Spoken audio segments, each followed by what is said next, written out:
Hi, my name is Carol Jameson, and I'm here to introduce myself and talk a little bit about tense, specifically the future tense.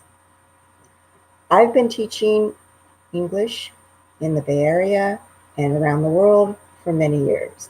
I really enjoy working with students and clients on improving their English, both written and spoken, and also just giving them practice and confidence around using English. I worked with students at Golden Gate University who were international students from all over the world on their writing. And I also did a stint in China working with students on their written English, their conversational English, and again, their overall confidence around English. And I really enjoyed meeting and working with these students on their English. So today, what I'd like to do is talk a little bit about tense in English, specifically the future tense. And what I would normally do is ask the group what tense means. And since I don't have a group to respond to me, I'm going to try to just talk a little bit about it and give some examples and then open up the floor to questions. So today, tense means time. Okay? In English, we use verbs to show the time of an action or the time of a thought. English has three basic tenses: the present tense, the past tense, and the future tense.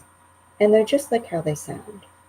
The present tense is something that's happening today or an ongoing action. The past tense is something that happened in the past. And the future tense is something that will happen or may happen in the future.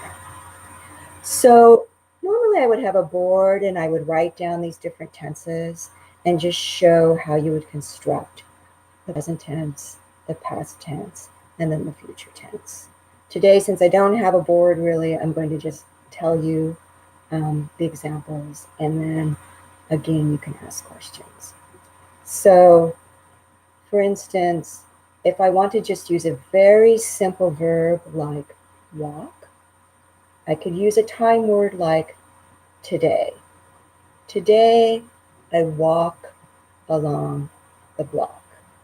Today, I walk everywhere in my neighborhood. Today, I walk and listen to the bird song. Okay.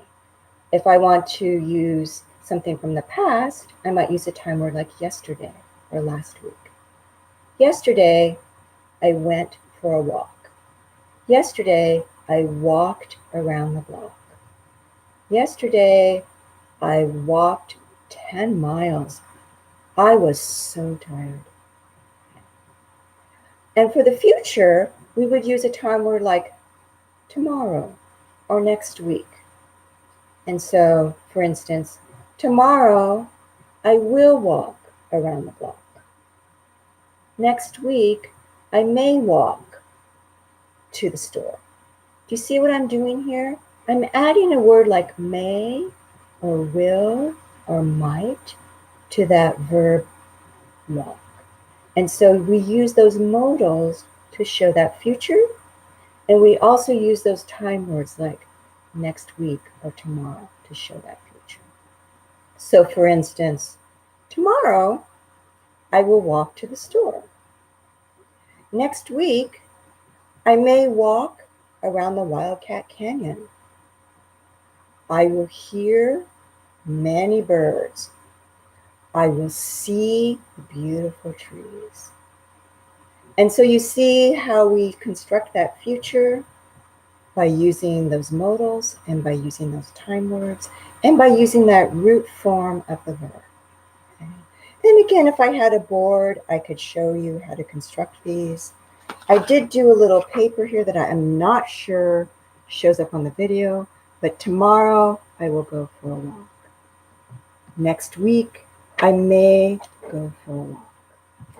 I would also ask the class to give me examples because my students always have great examples of how to construct English sentences and how to use English in their own worlds. And so that's always really interesting for me to learn.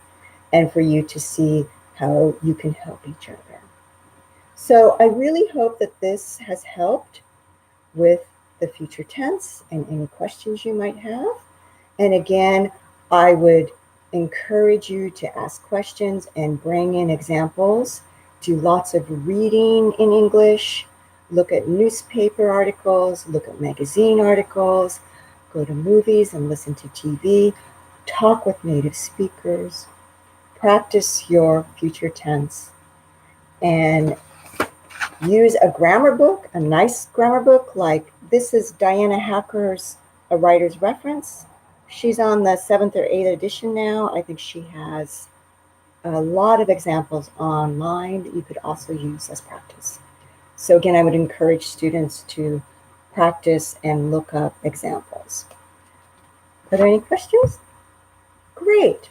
Well, it's been my pleasure talking to you about the future tense today, and I really hope that it's been helpful for you in constructing sentences around what might happen tomorrow.